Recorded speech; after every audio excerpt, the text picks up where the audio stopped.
Bismillahirrahmanirrahim. Assalamualaikum warahmatullahi wabarakatuh. Alhamdulillah rabbil alamin. Bapak Ibu, sahabat Abu Sirah yang dimuliakan Allah Subhanahu wa taala.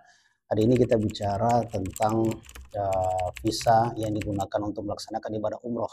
Ya, kalau kita melihat beberapa fenomena belakangan bahwasannya umroh mandiri atau umroh backpacker cukup tren dan viral di beberapa media sosial yang perlu saya jelaskan dan perlu Bapak Ibu ketahui apa sebenarnya yang dimaksud dengan visa umroh atau umroh mandiri. Baik, kita akan membahas sebenarnya visa apa saja yang digunakan untuk umroh.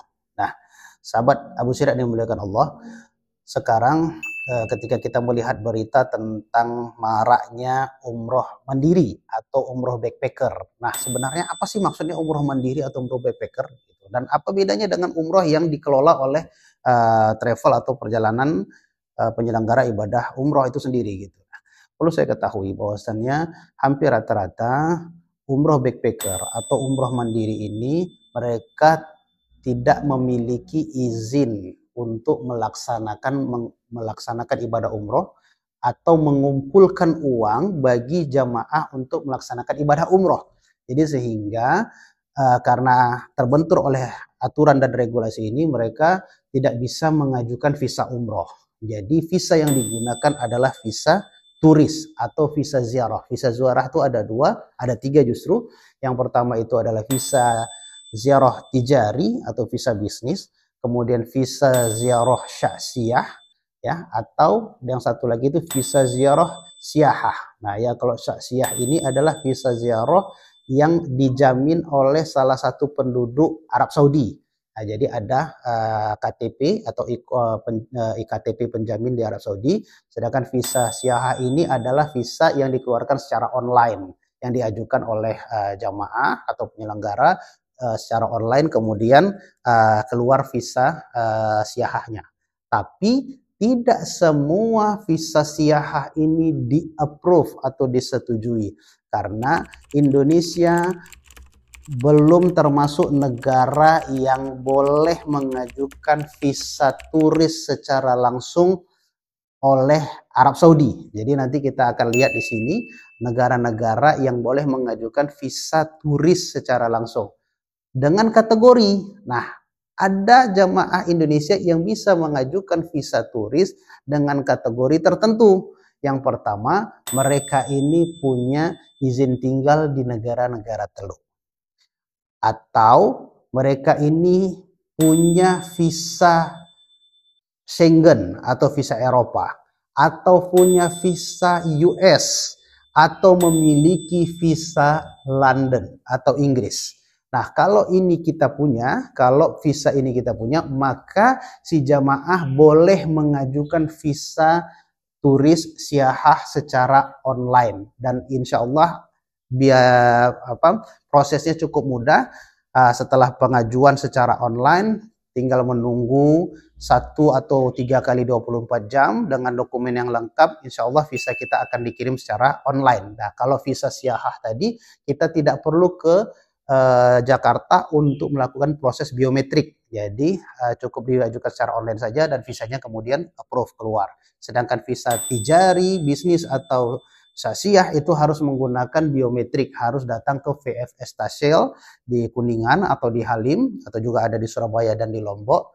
Nah, kemudian kita proses biometrik, baru bisa visa ini kita terima.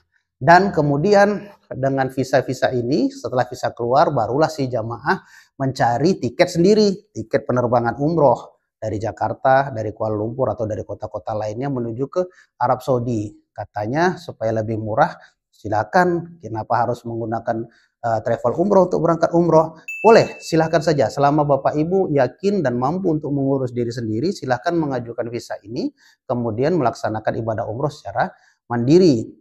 Nah, nanti bisa cari tiketnya, kemudian hotel. Ternyata sekarang juga sudah banyak beredar di OTA, online travel agent, apakah itu di booking.com atau di Agoda, silahkan ngecek. Tapi pastikan bahwasannya setiap bookingan yang Bapak Ibu pesan dari OTA ini, platform-platform tertentu ini, itu bisa nanti kita klaim untuk check-in di hotel di Madinah atau di Mekah. Karena tidak semua hotel di Mekah dan Madinah itu sudah masuk dalam list platform-platform online. Dan bisa jadi juga setelah Bapak Ibu membooking hotel baik di platform ini, ternyata waktu check-in tidak ada reservasinya. Loh, kok bisa? Kan buktinya ada, kita sudah punya PNR, kode booking semua, tapi ternyata hotelnya tidak terima, tidak ada nama kita, dan itu terjadi. Dan itu merupakan pengalaman saya ketika saya booking tambahan kamar di Pullman Zamzam pada saat itu. Saya bayar, setelah saya bayar ternyata waktu check-in nggak ada kamarnya, tidak ada reservasi saya. Kenapa seperti itu? Ternyata maktabnya, kantor manajemennya itu tidak memposting reservasi kita kepada sistem yang dimiliki oleh reception atau istiqbal kalau bahasa Arabnya. Jadi tidak ada nama kita. Barulah kemudian saya agak lebih ngotor, kemudian saya dijumpakan sama supervisornya, baru diposting, kemudian reservasi saya diterima, baru masuk ke receptionnya, ke sistem receptionnya. Nah, jadi bisa jadi itu menjadi sebuah kesulitan dan Bapak Ibu itu harus ngurus sendiri kalau misalnya ada masalah-masalah seperti ini. Dan pastinya pada saat di bandara kedatangan baik di Mekah, di Jeddah atau di Madinah, Bapak Ibu harus menunjukkan visa dan hotel yang jelas kepada Wirayatul Hajj yang akan memeriksa Bapak Ibu di bandara.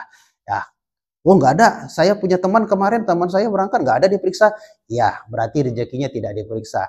Tapi jangan jadikan pengalaman orang lain itu akan terjadi pengalaman yang sama dengan kita. Kita harus menyiapkan segala sesuatunya dengan benar supaya nanti perjalanan ibadahnya itu tidak terganggu. Ingat, kita ini melakukan perjalanan ibadah, bukan wisata, bukan jalan-jalan. Jadi jangan sampai segala dokumentasi kita tidak lengkap, kemudian tidak terganggu, kemudian jadi bermasalah, apakah itu di bandara atau di hotel, sehingga menyulitkan kita untuk melaksanakan ibadah. Nah, kemudian apalagi visa yang digunakan untuk melaksanakan ibadah umroh, dan yang paling utama dan paling sering digunakan adalah visa umroh tentunya. Visa umroh ini akan dikeluarkan oleh muasasah yang memiliki kuota penyelenggara umroh dan bekerja sama dengan provider visa, provider yang ada di Indonesia atau perusahaan yang membantu jamaah untuk menerbitkan visa umroh. Salah satunya adalah PT Abu Siraj. Nah, kita diberikan satu akses user ya untuk menginput data jamaah yang akan mengajukan visa umroh secara kumulatif atau perseorangan. Jadi nanti misalnya ada jamaahnya 40 orang, kita scan semua paspornya, setelah paspornya di-scan, kemudian tim kita akan memasukkan satu persatu nama jamaah ke dalam user yang sudah diberikan oleh muasasah, kemudian masuk dari sistem nusuk, dan setelah masuk dari sistem nusuk, MOFA, barulah kemudian si provider itu IBAN-nya atau biayanya ditarik oleh muasasah untuk menerbitkan visa. Tidak kurang, tidak lebih dari 1 kali 24 jam, insya Allah visa umroh itu sudah terbit dan sudah diterima oleh jamaah. Jadi jangan khawatir. Nanti ada memang jamaah bilang, oh nanti visanya gimana, nggak keluar segala macam, keberangkatannya besok atau lusa. Insya Allah kalau providernya bagus, providernya amanah dan kredibel, mereka bisa mengeluarkan visa dalam waktu 1 kali 24 jam. Pastikan semua dokumentasi Bapak Ibu sebelum berangkat umroh itu sudah disiapkan dengan benar, sudah disiapkan dengan lengkap sehingga pada pelaksanaan umrohnya nanti tidak terjadi kendala apapun. Dan jika Bapak Ibu ingin berangkat umroh dengan fasilitas yang aman, nyaman, dan mudah tanpa harus mengurusi tetek bengek ini semua, insya Allah Abu Siraj Tour akan membantu Bapak Ibu untuk melayani para tamu Allah, Dhuyufur Rahman, mulai dari prosesi keberangkatan, manasik, persiapan, sampai proses keberangkatan, dan sampai di tanah haram, di tanah suci Madinah dan di Mekah, kemudian pelaksanaan ibadahnya. Yang paling utama adalah nilai spiritual yang Bapak Ibu harus terima, harus dapatkan selama melaksanakan ibadah umroh. Bukan hanya tawaf putar-putar Ka'bah 7 kali putaran, tidak tahu maknanya apa, filosofinya apa, bukan hanya berlari kecil atau berjalan dari Bukit Safa ke Bukit Marwah tanpa tahu apa maksud dan makna kita melaksanakan tawaf dan sa'i. Pastikan selama perjalanan ibadah Bapak Ibu mengetahui apa yang dilakukan dan apa tujuan Bapak Ibu untuk melaksanakan ibadah umroh. Insya Allah Abu Sirat mengemas semuanya dengan keadaan yang baik dan profesional, dan tentunya untuk mencari keberkahan dan ridha Allah Subhanahu wa taala. Terima kasih. Assalamualaikum warahmatullahi wabarakatuh.